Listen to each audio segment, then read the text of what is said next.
Good morning મિત્રો, કેમ છો? આજે રવિવારનો દિવસ છે તો આજે મારે મંદિરમાં પૂજા કરવાની હતી તો મેં વહેલા ઉઠીને નાહી ધોઈને મંદિરમાં આવીને પછી પૂજા કરી અને મંદિરની અંદર પૂજા કર્યા પછી અને બહાર પણ પૂજા કરવાની હતી એટલે પછી મેં ત્યાં અગરબત્તી કરી અને અગરબત્તી કર્યા પછી ક્રિશિવ ઉઠી ગયો એટલે હું અને ક્રિશિવ આજે અમે ચા અને બિસ્કિટ ખાધા કારણ કે આજે રવિવાર હતું અને મોડું થઈ ગયું હતું તો મેં કશું નાસ્તો બનાવ્યો ન હતો. પછી પરી ઉઠી અને ઉઠીને આવી તો એને પણ મેં ચા અને બિસ્કિટ આપી દીધા. ત્યાં તો એની બેનપણી પણ એની સાથે રમવા આવી ગઈ.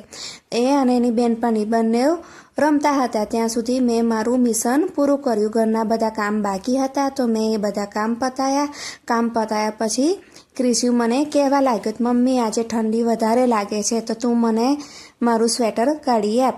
તો મેં ક્રિશિવ અને પરી બંનેનું સ્વેટર કાઢી આપ્યું અને પહેરાયું. તો પરીએ એની જાતે સ્વેટર પહેરી લીધું પણ ક્રિશિવને ચેન વાગતા આવડતી ન હતી. મેં એને પહેરાયું અને પછી ક્રિશિવ, પરી અને એની બેનપણી ત્રણે ત્રણ જણ રમવા માટે નીચે ઉતરી ગયા. થોડી વારમાં ક્રિશિવ ઘરે પાછો આવ્યો અને એના રમકડા એકલો રમતો હતો કારણ કે આજે એનો ભાઈબંધ આવ્યો ન હતો. એ રમતો હતો ત્યાં સુધી હું તૈયાર થઈ ગઈ અને મારો રથ લઈને હું નીકળી ગઈ બહાર જવા માટે કારણ કે આજે મારે જવું હતું મંદિરે, મેલડી માતાના મંદિરે જવું હતું એટલે હું તૈયાર થઈને ફટાફટ નીકળી ગઈ. જુઓ ગાઈસ, મેલડી માતાનું મંદિર આવી ગયું અને આ મંદિરે કોણ કોણ દર્શન કરવા ગયા છે એ મને કોમેન્ટ્સમાં જરૂર કહેજો. હું આવીને મેં પ્રસાદ લીધો, પ્રસાદ લઈને હું મંદિરમાં દર્શન કરવા આવી ગઈ. તો મિત્રો તમને પણ હું આજે મેલડી માતાના દર્શન કરાવું અને દર્શન કરતી હતી ત્યાર પછી મેં પ્રસાદ ધરાયો અને અહીંની માન્યતા છે કે વર્ષો જૂનું મંદિર છે, જે પણ મનોકામના માનો છો એ અવશ્ય પૂરું થાય છે. પછી મેં પ્રદક્ષિણા કરી અને જુઓ મિત્રો, આ એ જગ્યા છે જ્યાં માતાજી પ્રગટ થયા હતા અને જુઓ મંદિરની કોતરીની કામ કેટલું સરસ અને સુંદર છે. તો હું તમને કેરડાના વૃક્ષ બાજુ લઈ જાઉં છું જ્યાં માતાજીનું પ્રાગટ્ય સ્થાન અને બિરાજમાન થયેલા છે. તો મિત્રો, આ એ મંદિર છે જ્યાં માતાજીનું સ્થાપન કરેલું છે અને આ જગ્યા પર માતાજી બિરાજમાન છે.